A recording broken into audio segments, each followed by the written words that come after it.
stuff hasn't started to come down yet. So we're in for a longer haul than just the couple days than we've seen so far. President Trump has also said he is not ruling out sending in ground troops. Former CENTCOM director and former U.S. Army Colonel Joe Bogino gives us an idea of what that would look like. Yeah, in my mind, that would be a limited troop presence for a limited time. It'd be there'd be a specific time horizon around this to allow for another leadership construct, another regime to take place.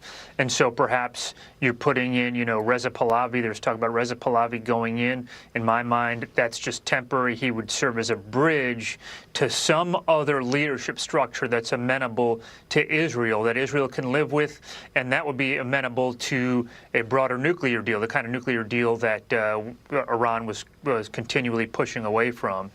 Meanwhile, oil prices surging to an 8-month high as Operation Epic Fury continues, with Iran claiming the Strait of Hormuz is closed. Cheryl Casoni says it may not happen overnight, but oil prices will affect gas prices at the pump.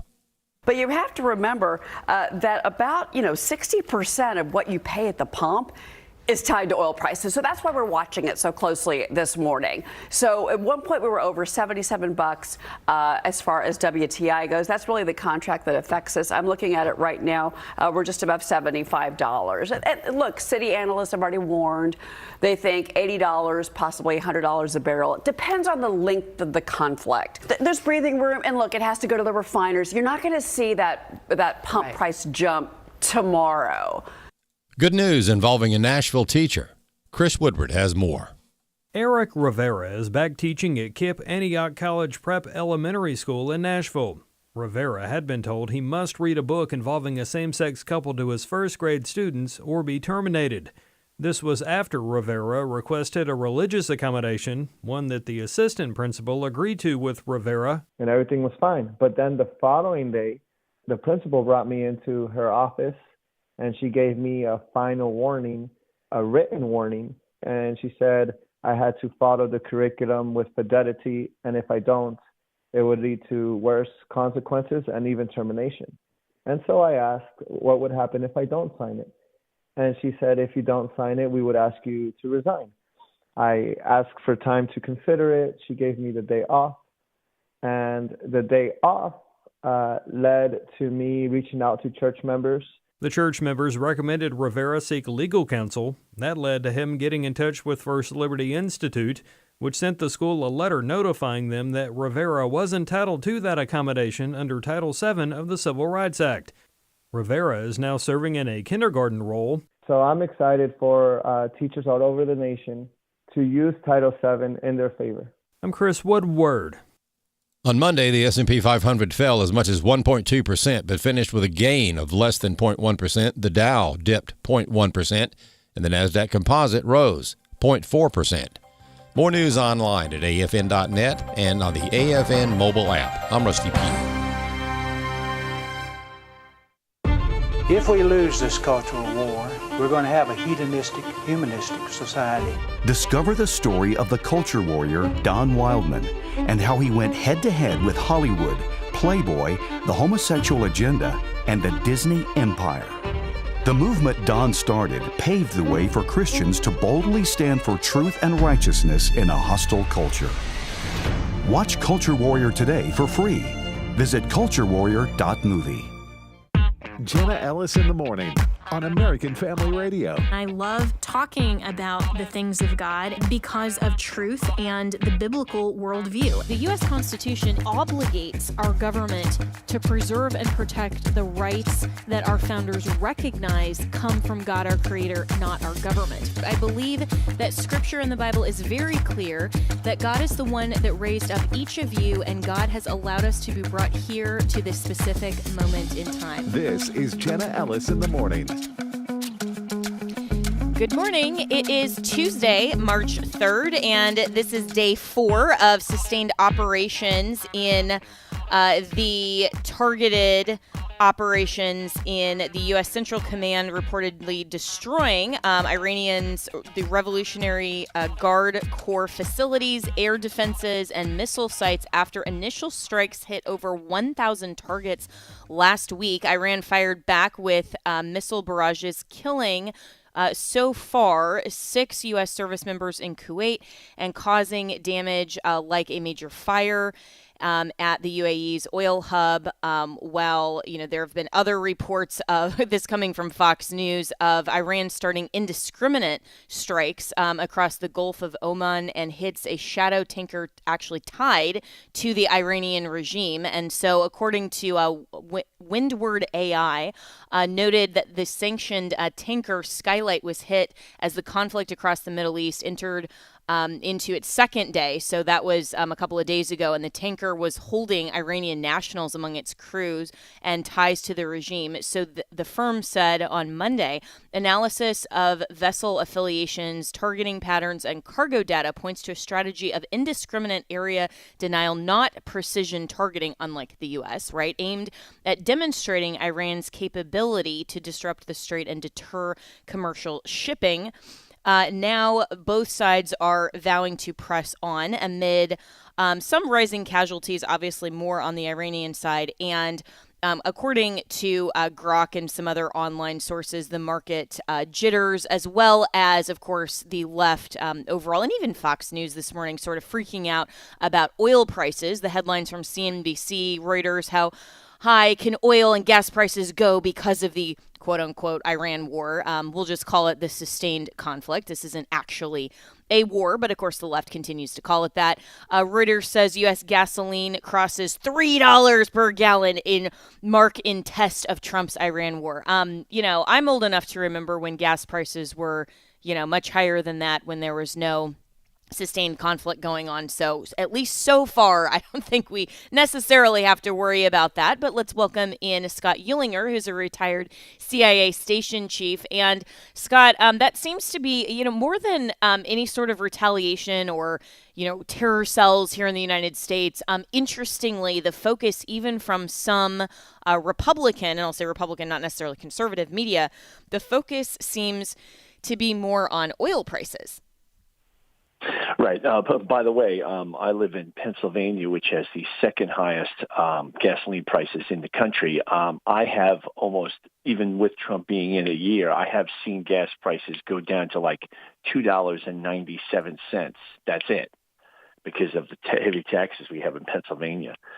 But I do want to talk about the straits for a little bit, because in my previous lifetime, I was also a Navy and a Merchant Marine officer. So I have a lot of sea time before I went into the CIA, including through the Gulf many times. The interesting thing about it is that as far as vessel transits go, is that the Iranians don't have to really start taking accurate pot shots at vessels going in and out of the Gulf. The real thing that's going to prevent ships from going into the Gulf are insurance rates. And unfortunately, insurance rates are rapidly climbing up because of the war premium.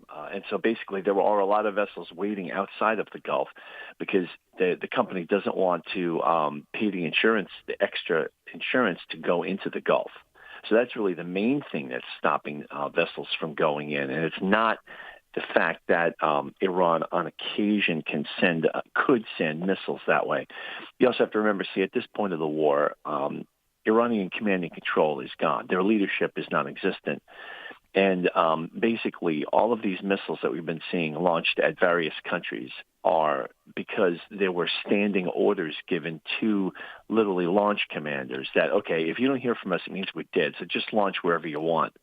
And that's what we're looking at. So the launches are uncoordinated, sloppy, and directed basically everywhere. The advantage of that is that mass attacks are avoided. And so mass casualty events will not happen, really, unless you get a very lucky shot, because the air defenses can handle missiles coming in the 2 to 3 to 5 groups.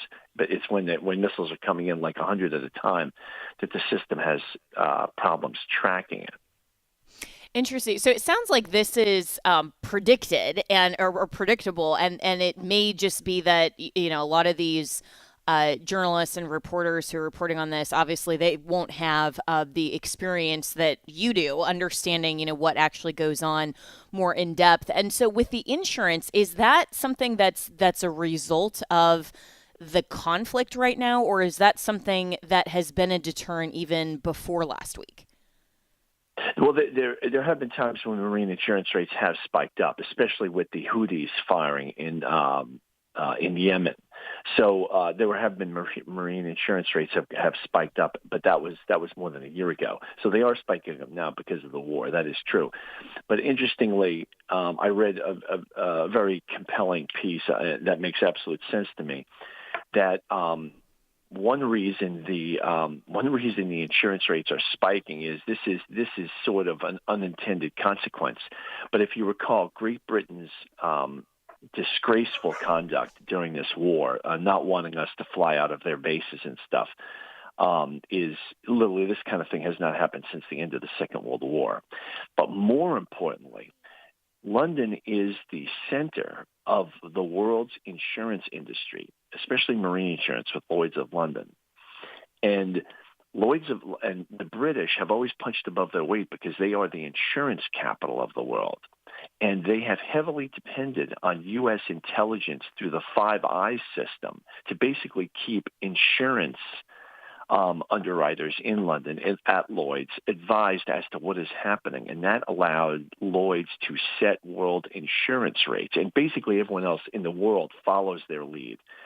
But now, because Britain is acting like a spoiled child and the United States is not cooperating with them as far as intelligence, and it's only going to get worse from here on in, that means that the marine underwriters at the leading marine insurers in the world cannot, without accurate information, because that's always was their advantage. They had much better business intelligence than the rest of the world. They can't accurately set insurance rates. And because of that, it's throwing everything into a mess. So this is not something, it would have been very difficult for the U.S. to avoid it, but it certainly would have been easy for Great Britain to avoid it if it had reacted in any kind of a normal manner. That's really fascinating. And so, so where do you see all of this going then? I mean, in the coming days and weeks, because at least most analysts are predicting that this isn't going to be a sustained conflict really long term. I mean, the president and the White House have articulated very specific strategic objectives. They say that this should be a short term conflict. I mean, obviously, we saw the Ukraine war with Russia, continuing long past what anybody predicted. But where do you think this goes from here?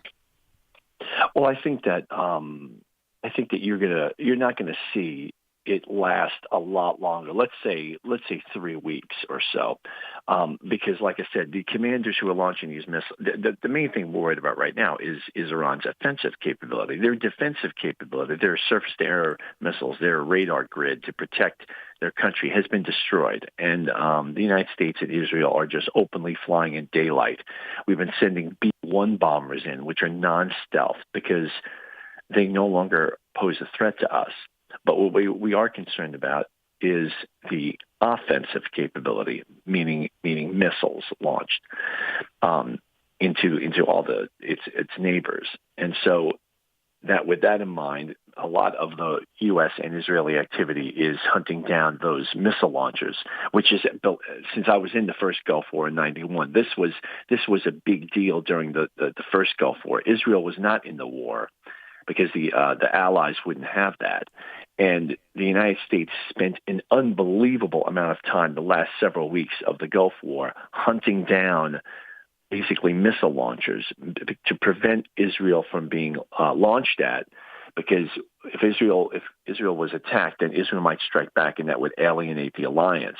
Now, we're not in the same situation now at all regarding the views on Israel, but and our technical capacity is much higher. We can much better, 10 times better, track launchers and things like that. And so that is the main concern right now, is to wipe out the underground bunkers with missiles, and then whether they're anti-shipping missiles or for the Gulf, or their ballistic missiles.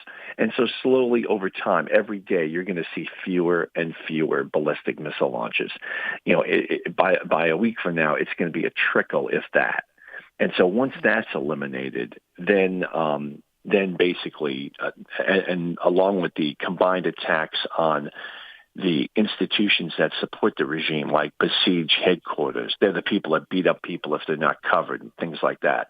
Once they're, they have already been targeted massively, and once they're, wiped out, then President Trump and Netanyahu and stuff have already been encouraging people to rise up, then it will be that much easier. There may also be programs to arm the rebels as well, to basically push the revolution to get rid of the government. Yeah, and do you expect, Scott Uehlinger, my special guest this morning, do you expect that the United States not only will be successful with the strategic objectives, but will there be regime change and that obviously could take several forms, but would there be regime change like the White House is seemingly advocating for? Yeah, I think so. I mean, it may be a little bit messy, but it's going to be definitely better than what we had under the mullahs, and so that's the important thing. And so, but what we've learned. I've lived through all of this stuff.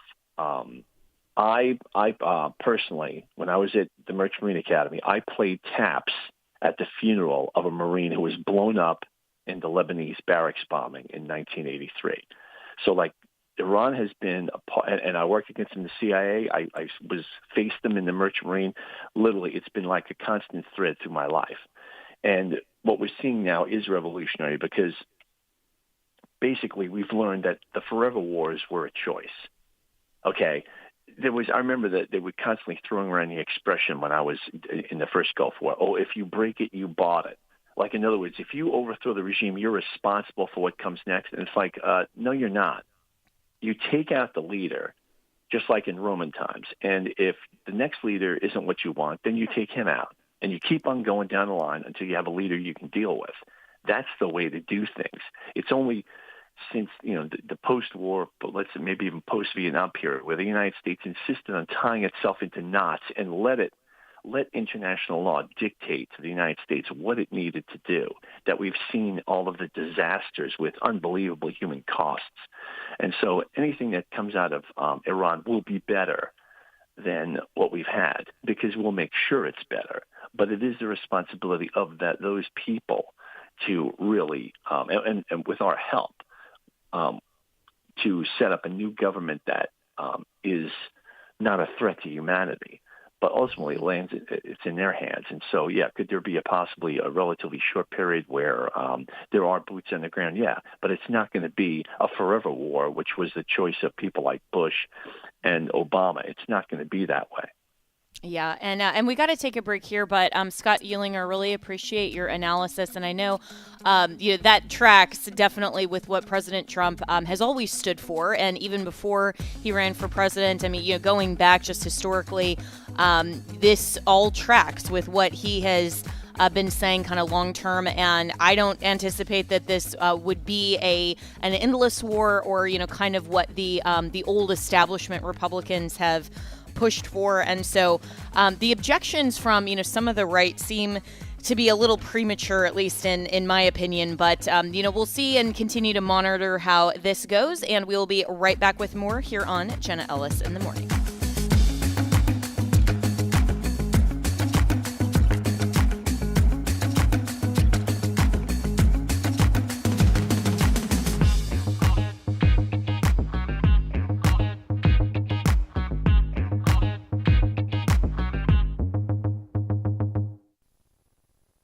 The following is a real-life story from Trinity Debt Management. I had a lot of credit card debt, and it stressed me out. But what I thought was a solution turned out to be a problem. I kept hearing ads about debt settlement that seemed too good to be true. And actually, it was. When I called, they told me to stop paying my bills.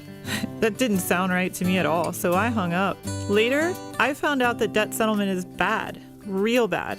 Then I learned that there is a right way to pay off your credit cards It's called a debt management program from the great team at Trinity. Trinity had a plan. In the end, I paid off my bills, I saved thousands, and I even improved my credit score. If credit card debt has you down, call Trinity at 1-800-788-1813. My name is Heather. Please forget debt settlement and remember Trinity Debt Management. 1-800-788-1813. Your Caregiver Minute with Peter Rosenberger. Following my wife's 80th surgery, this one was on her right elbow, I wheeled her to the hospital elevator to take her home. With her arm in a sling and her two very cool-looking prosthetic legs clearly visible below her dress's hemline, she received a lot of stares from the elevator passengers. Annoyed with them for not even trying to hide it, I loudly proclaimed to the passengers, "Worst hysterectomy ever." While Gracie's grown accustomed to my goofy sense of humor and just rolled her eyes, the passengers visibly flinched. As the doors opened, I wheeled her out and couldn't resist a parting shot, yelling out, "She put up a fight, God love her." Gracie and I both had a great laugh following what was a hard day, but we learned a long time ago to keep a sense of humor. As caregivers, there will be hilarious moments, even during difficult times. Try to keep a sense of humor. It helps. This has been your Caregiver Minute with Peter Rosenberger. Learn more at hopeforthecaregiver.com. Hello, Americans. I'm Todd Starnes. Stand by for news and commentary next. Columbia University's largest anti-Israel student organization posted "Death to America" on its social media pages. The post was made after President Trump ordered military strikes against Iran. The Columbia University Apartheid Divest Group wrote its message in Farsi. It was later deleted, but the group doubled down. Columbia issued a statement saying they were troubled, said the group was not connected in any way to the university. But this is the same school that invited former Iranian President Mahmoud Ahmadinejad to speak in 2007. He told students in Iran there are no homosexuals. Well, that's because the Islamists threw them all off rooftops. Every member of that Columbia University student group who was here on a visa should be expelled and removed from the country, and Columbia should be stripped of every federal dollar it receives until that happens. I'm Todd Starnes. Welcome back to Jenna Ellis in the Morning on American Family Radio.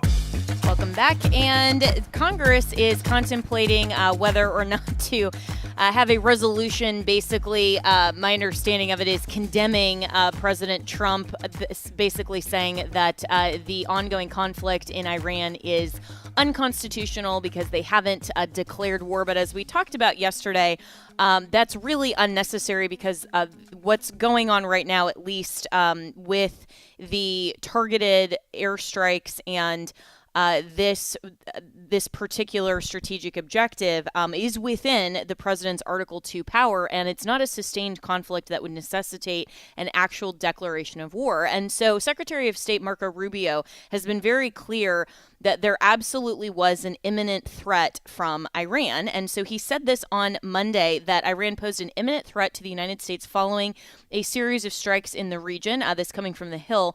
There absolutely was an imminent threat, and the imminent threat was that we knew that if Iran was attacked, and we believed they would be attacked, that they would immediately come after us. Rubio told reporters in the Capitol ahead of the Gang of Eight briefing. The Secretary of State cited a Department of War assessment that said Iran planned a strike against the U.S. that would have resulted in more casualties and more deaths.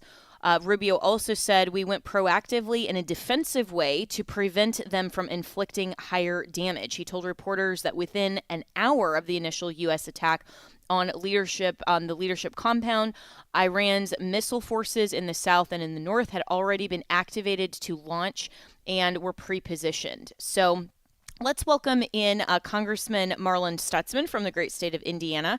And Congressman, what's going on there on Capitol Hill in terms of this forthcoming vote potentially over the ongoing conflict in Iran? Well, good morning, Ella. Great to be with you this morning, Jenna. Appreciate you talking about this because I think it's one of the important threats that not only do we as Americans face, but the Middle East faces. Iran has been the leading state sponsor of terrorism for years. I mean, this has been going on for 40 some years since 1979, and the fact is that they continue to be they've been at war with us for almost that long. So people say, "Oh, President Trump is starting a war." No, actually, in reality, they've already been fighting us. They have already been coming after us. Over 600 Americans have been killed by the Iranians. They are their proxies, whether it's Hezbollah, Houthis. They continue to attack Israel. And if they had a chance, Jenna, we all know that they would be attacking America. I mean, the chance that we often hear in the Middle East from Iran is death to Israel, death to America. We're the big Satan. Israel is the little Satan. So, this is not just a start of a war. This is actually a conclusion of the war that we have been putting up with for so long with the Iranians that people that President Trump, I believe, is making the right move by making sure America is safe in the long run and that our other allies in the region, in the Middle East, are also free from this state-sponsored terrorist. And so, with that context, which I think is incredibly important, Congressman, does it make sense then what Rubio is saying about specifically we went proactively in a defensive way to prevent Iran from inflicting higher damage? I mean, in that context, while those on the left and even on the right who are opposing this particular series of airstrikes, they're not really, I don't think, kind of seeing this in the bigger picture and seeing that this wasn't just sort of an initial out of the blue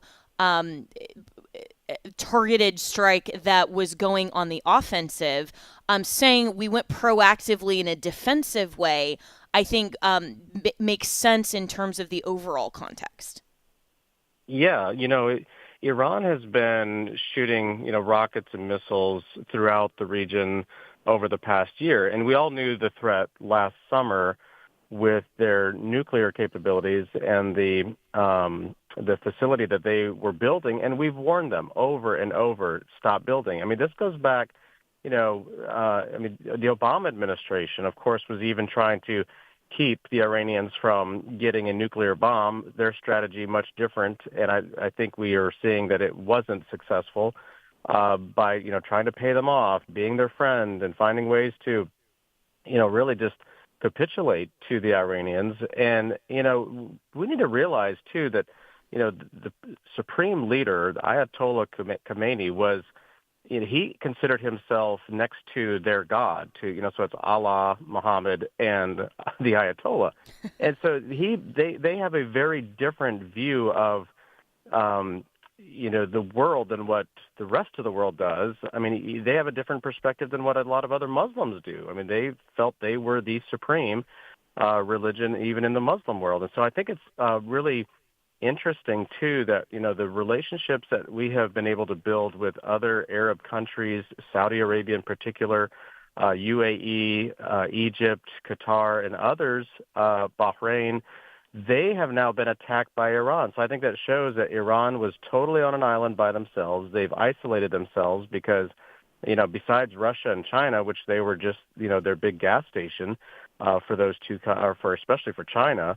But I think what's important is that President Trump and Prime Minister Netanyahu and others who were afraid to step up, like Great Britain and France and Germany, but they all should have been a part of this, knowing that the warning we gave them last June by taking out their nuclear facility was, okay, let's sit down and talk. Well, we sat down and talked, and they just continually lie, and they drag their feet, and they say they're not doing this and they want this. And so finally, it's like, you know what? You all continue to give us, just a bunch of words. And we know behind the scenes you're rebuilding your missile capability and your nuclear your capability, and we have to put it to a stop. And I think this is the beginning of some sort of stability in the Middle East.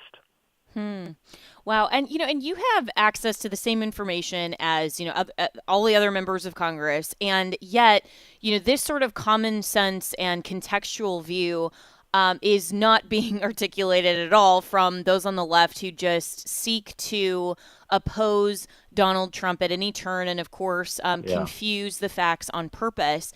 And so do you anticipate that there is going to be, this kind of vote? And it's obviously just for optics reasons. I mean, it really doesn't, it won't carry any sort of weight. But do you think that it's being effective in terms of shaping public perception over this conflict? I think it could. President Trump has not broken any of the laws. He notified Congress in a formal letter yesterday, which that's what the executive branch is supposed to do under the War Powers Act, is to notify Congress within 48 hours. There was already conversations going on before that. President Trump has been the most transparent president that we have seen in decades. And the fact that Democrats are almost cheering for us to fail it's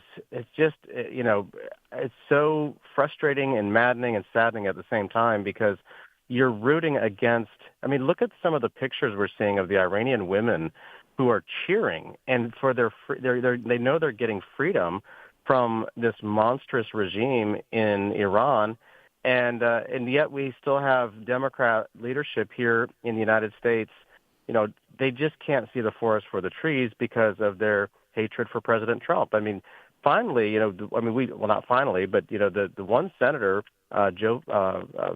Fetterman, Senator Fetterman from Pennsylvania, has been rational and using common sense and saying, look, these guys are bad guys. We should all be celebrating that the Hitler of our day is being eliminated, has been eliminated, and that there's an opportunity for freedom in Iran, not only for the Iranian people, but the threat to the Middle East is gone. The threat to America is gone. We have to remember the Iranians, they killed over 600 Americans. So this is not a start of a war. This is the conclusion of a war, is how I look at it, and that a new day is here upon us, and that's because of the brave men and women that serve our country and also the decisive leadership of President Trump.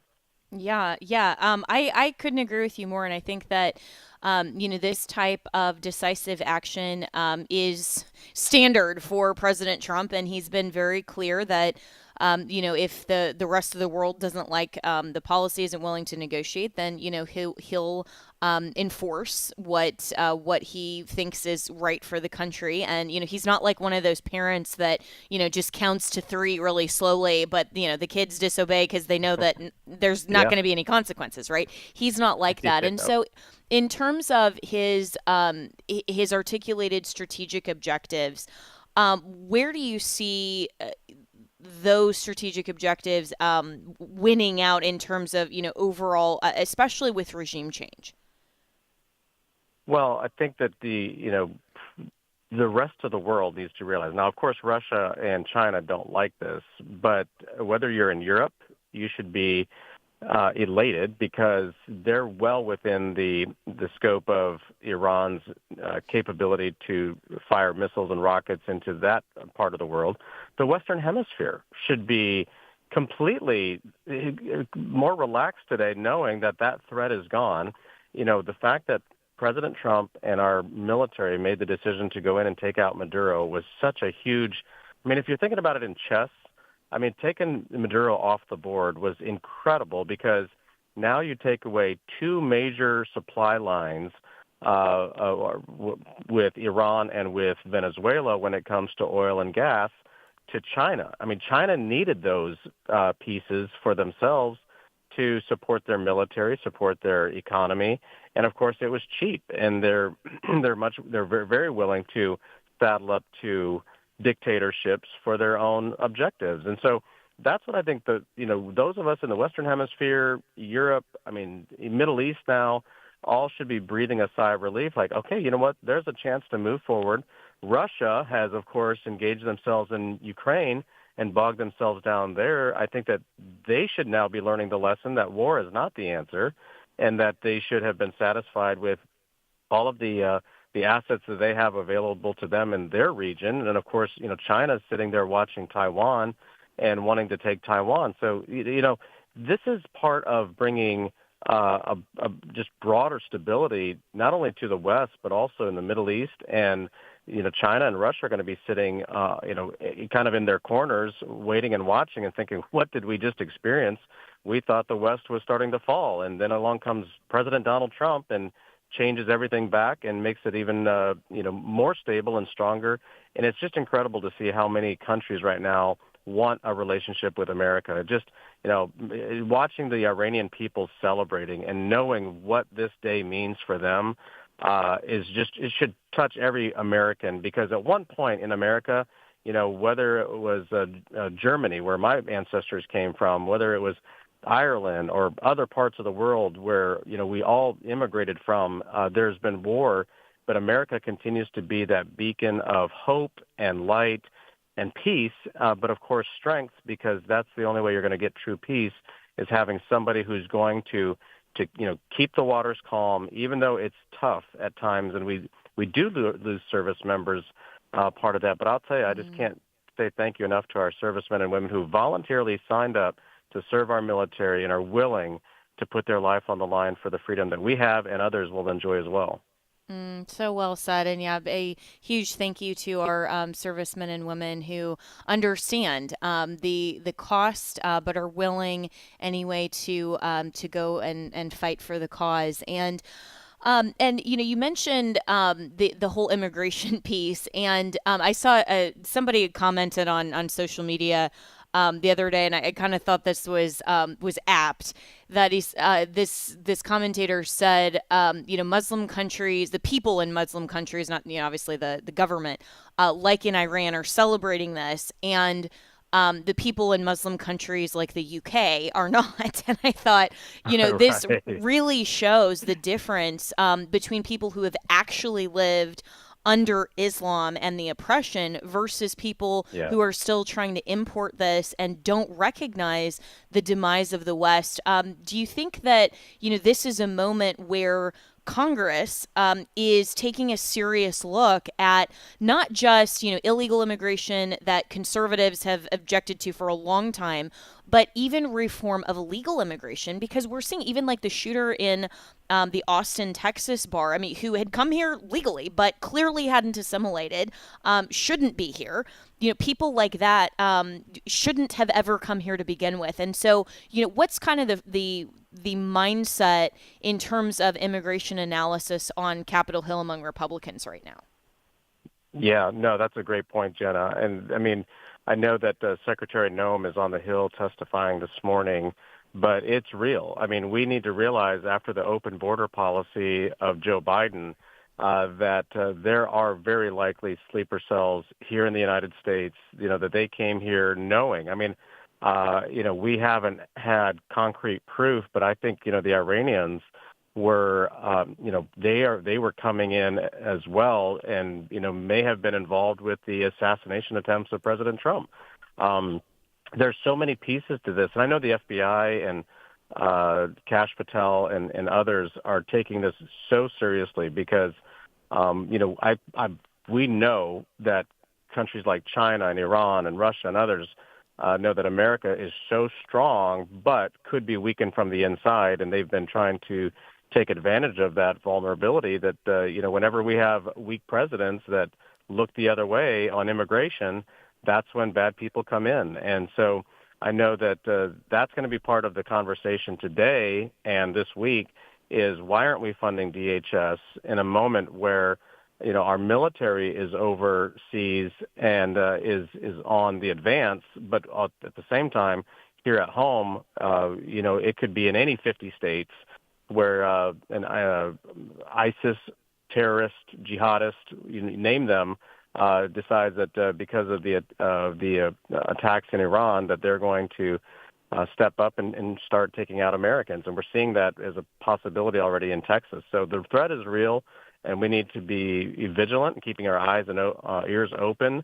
And, of course, I know that our law enforcement around the country, I've had several conversations that they're very aware of it as well, and knowing that the threat is real and are prepared for anything that may happen. But that's where we need a time, for be praying for our servicemen and women, be praying for our law enforcement, be praying for security for innocent people, and that God would really use this moment to eliminate evil, and that we as Christians stand up for what is right and what is good and righteous. Amen to that. And, we need to be taking all of this very seriously, and not just in terms of future the future for immigration law, but also retroactively. I mean, is there any talk about denaturalizing and deporting some who who shouldn't be here, and it doesn't necessarily mean only immigration consequences after criminal activity or behavior. Some of those things, in my opinion, should happen immediately. It shouldn't take this type of shooting in Austin or Somali fraud in Minnesota before the United States should take a good look at people who are already here. Yeah, no, that's right. And, if this tells us anything, and this is where Democrats need to open their eyes and realize there are people that want to see America destroyed. And if you can't celebrate with the Iranian people today, I would question what, your motives are here in America. I mean, America is the greatest country in the world, and the freedoms that we have here are just incredible. And for those to be protected, we can't let evil people, take those rights away from us. And so I just believe that this is a moment where we're really, it's a choice between good and evil. I mean, it doesn't take long to see what the Iranian leadership has done. I mean, Ahmadinejad, he was such a bad guy, and we're hearing that he may have been killed through these raids.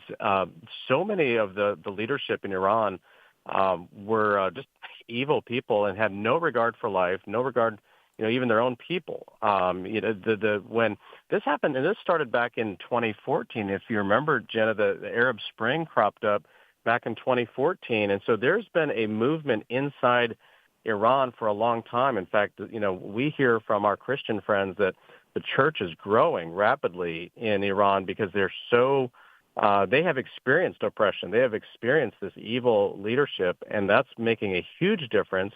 And that people are so tired of the oppression, they're willing to stand and march in the streets for their freedom, for the future, even if it costs them their lives. And the numbers may be up around 80,000 Iranians that may have been slaughtered in the streets who were protesting their government because they had just had enough. And that's what, talking to a first-generation American, you quickly realize that, the experiences that they had in whatever country they came from are so much, America is such a great place to live. We're so blessed to live here. Amen to that. Oh, yeah, absolutely. And we need to continue to preserve this way of life. And we've got to take a break here, Congressman Marlon Stutzman, but I so appreciate your analysis, the common sense approach, and I hope that the members, at least on the right side of the aisle, if not maybe some reasonable Democrats. I think Fetterman might be the only one out there, and it's actually really amazing how bold he is just to speak common sense. I actually really respect him for that. But hopefully, at least the Republicans are willing to take a hard look at this, because moving forward, and especially into the future, having an immigration policy that works, that makes sense, and not just about the mass deportations and ICE, but actually the law and reshaping not just illegal immigration, but legal immigration is, I think, key to preserving the West. So we will be right back with more here on Jenna Ellis in the Morning, and you can follow Marlon Stutzman across all social media platforms, and you should, at Marlon Stutzman.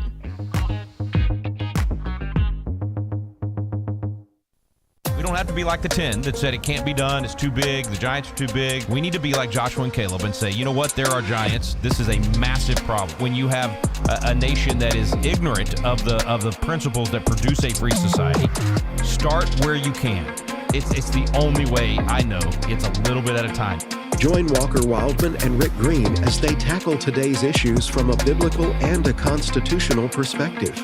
At the Core, 1 p.m. Central weekdays on AFR. For more than 150 years, Blue Mountain Christian University has been committed to educating students through a Christian worldview rooted in Scripture and truth. Our close-knit campus community, affordable degree options, and dedicated faculty prepare students for lives of faith, leadership, and service. With on-campus and online programs, BMCU meets students where they are without compromising what matters most. Learn more at bmc.edu and move mountains with Blue Mountain Christian University. But you are a chosen generation, a royal priesthood, a holy nation, a peculiar people.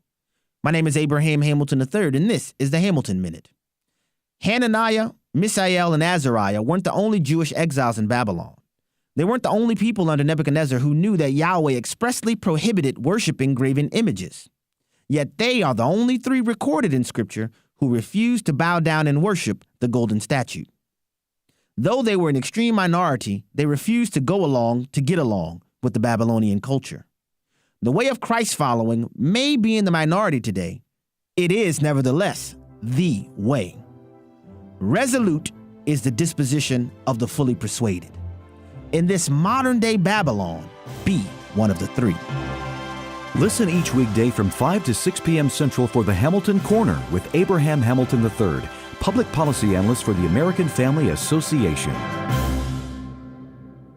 Maybe this is you too. There's enormous frustration right now with healthcare costs. It is amazing. Healthcare costs for families in the last 20 years have almost tripled, and it just keeps getting worse. All this to say, this is why MediShare is so in demand right now. People are looking for alternatives, and MediShare is proven. You can save thousands of dollars a year and actually like it more. Over 1 million Americans are now part of healthcare sharing, and MediShare is the gold standard. It's trusted, it works. It's been helping people save money and have peace of mind now for 30 plus years. It's not some big impersonal thing either. It's a community of people like you helping each other. So yeah, if you're frustrated too, here's your chance to make a refreshing change. You'll notice the difference as soon as you call. They're easy to talk to. You can get a price within 2 minutes. Here is the number. Call 833-44-BIBLE. That's 833-44-BIBLE. 833-44-BIBLE. Welcome back to Jenna Ellis in the Morning on American Family Radio. Welcome back. And speaking of immigration policy, there was a really stark contrast in the state of Texas this week with Cruz and Jeffries visiting Laredo and sharing views on immigration and ICE policies. So this coming from KGNS Texas. In Laredo, Texas, U.S. Senator Ted Cruz and House Minority Leader Hakeem Jeffries both visited Texas over the weekend for Washington's birthday celebration events and spoke to the outlet about immigration and ICE policy. Cruz said that his position on immigration can be summarized in 4 words: legal, good, illegal, bad. Cruz said. So he's finally speaking in crayon, by the way. I think his presidential run back in 2015 really suffered from being more white paper, less crayon. So maybe he's finally learning from President Trump. But Cruz said, I think most Texans and most Americans agree with that. He pointed to the One Big Beautiful Bill Act, which allocates more than $170 billion for border and interior law enforcement, including funding for new detention and processing centers. But I'm not really sure, actually, that Cruz is right, because as I was talking to the Congressman Stutzman about before the break, there is a rising concern, especially among the right, that assimilation isn't happening. And even if people come here legally, should they be here? There's kind of been this basic assumption for a while among maybe the establishment right or, kind of the right of talking about immigration literally just in those terms: legal, good, illegal, bad. But I think that Republicans and conservatives are finally getting to the point that we're questioning that basic assumption and saying, well, wait a minute, maybe the legal immigration that's happening is not actually beneficial to this country. So let's welcome in Tony Ortiz, who is the founder of The Current Revolt. And Tony, I think that maybe while Cruz is speaking in crayon, he's still not quite grasping, where the country is at this moment. And you're correct. I think he's learned to be a little bit more brief about his explanations on things or his opinions on things.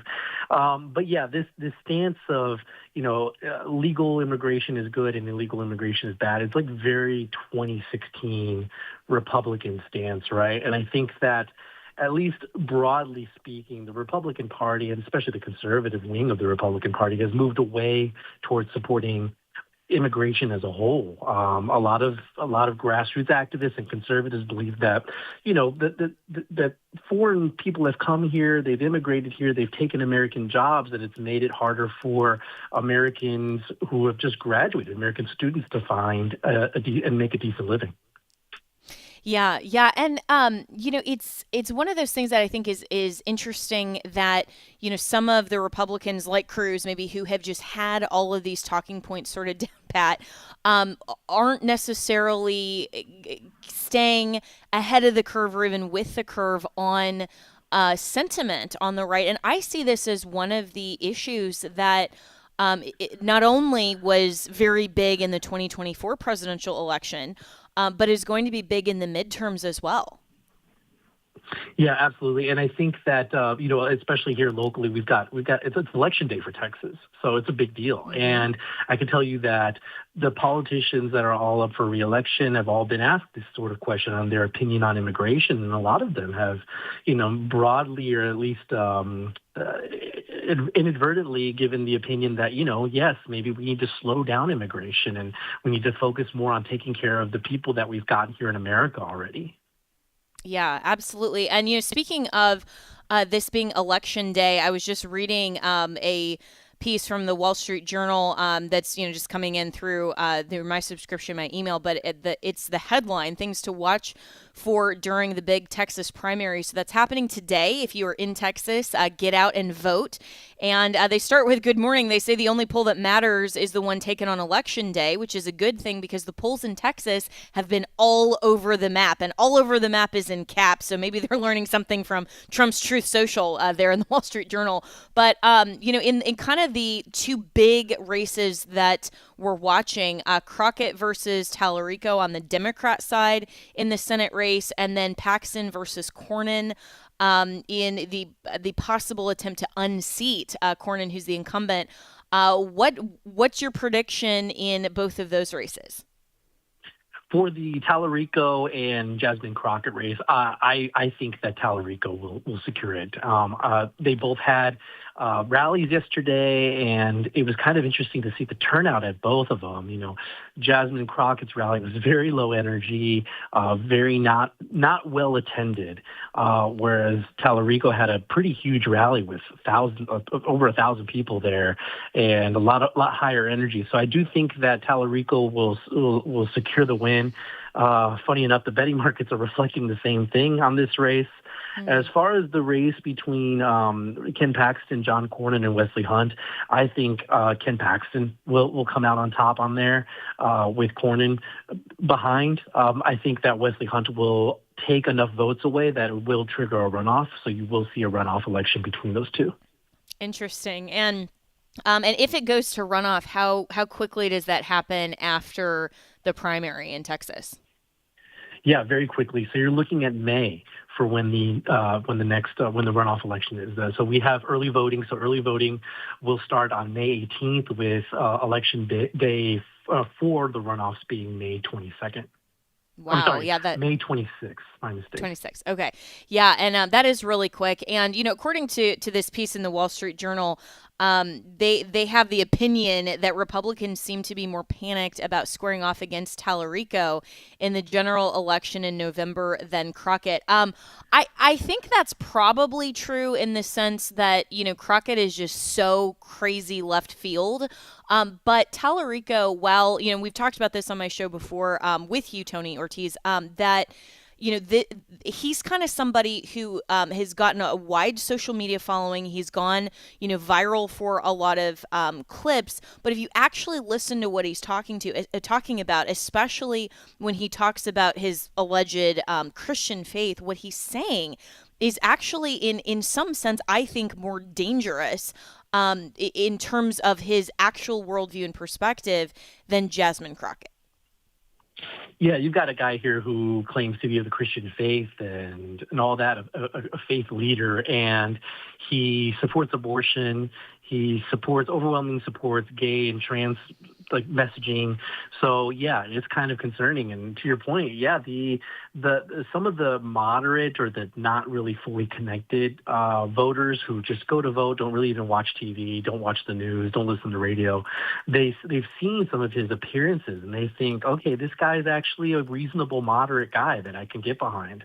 And so yeah, I do think that As far as who the Republicans are hoping they go against, they're hoping for a Jasmine Crockett because she would be an easier opponent for Ken Paxton. But I think Tallarico will squeak by. On the flip side, Democrats are hoping that Ken Paxton wins because they view him as being the weaker candidate. Is that just because Cornyn is the incumbent and like the incumbent advantage, or is that just because of, some of Paxton's other issues in Texas, which, I mean, ardent supporters and, I was definitely one that thought his whole impeachment fiasco in Texas was a total sham, and I actually think it made him stronger. But, what is that attributable to in terms of the Democrats' mindset? Yeah, Democrats view Ken Paxton as having a lot of quote-unquote baggage, right? Somebody that they could maybe sling mud at, right? Whether it's the nonsense they brought up during the impeachment or his multiple affairs. They think that that's something that they can use to maybe damage turnout for him or, siphon voters away from him. Yeah, that's it hasn't stopped him from having a clear advantage, at least in the polls right now. I was seeing one just this morning that gave him an 81% likelihood of winning the nomination, and so how that translates into the general will be interesting. And overall, the demographic of Texas, I mean, it's still a red state, but in terms of a Senate race like this, let's say that the nominees are Tallarico and Paxton. Is this going to be closer than we would like, or what's the prediction there? Yeah, very close. Actually, very concerning. Recent numbers have shown that as of right now, and that doesn't include today, but as of right now, early voting, Democrats turned out more in Texas than Republicans. So that is official. There have been more Democrats voting in early voting than Republicans in the state of Texas. Now, on the side of that, Republicans tend to vote more on Election Day. Republicans just do that. They're not big early voters, so you may see that change today at the end of polling. But generally, even in early voting, traditionally we haven't seen turnout like this in a very long time. So, yeah, I do believe that a Ken Paxton versus Tallarico race will be a lot closer than many expected. Well, and this is why, voting in every election matters. And, speaking of elections, the primary is today. So obviously last opportunity to go out and vote. But when do we expect the results to come in? They'll come in this evening, and, some races will be called immediately, right? So, like, of course, the governor race, the lieutenant governor race, those will be called almost immediately, probably within 30 minutes of the polls closing. As far as the other races, that could take a bit. It could be, we could have a really late night here in Texas. Yeah, interesting. Well, this is why also election integrity matters, getting to the results and not having, days and weeks of unknowns, but it doesn't seem like that at least is likely in Texas. But we'll be watching tonight very closely. And again, if you are in the state of Texas, make sure you get out and vote. And everywhere else, make sure you know where your primaries are and when those are, and get out and vote because elections do have consequences. All right. Thanks so much, Tony Ortiz. And as always, you can reach me and my team, Jenna at afr.net.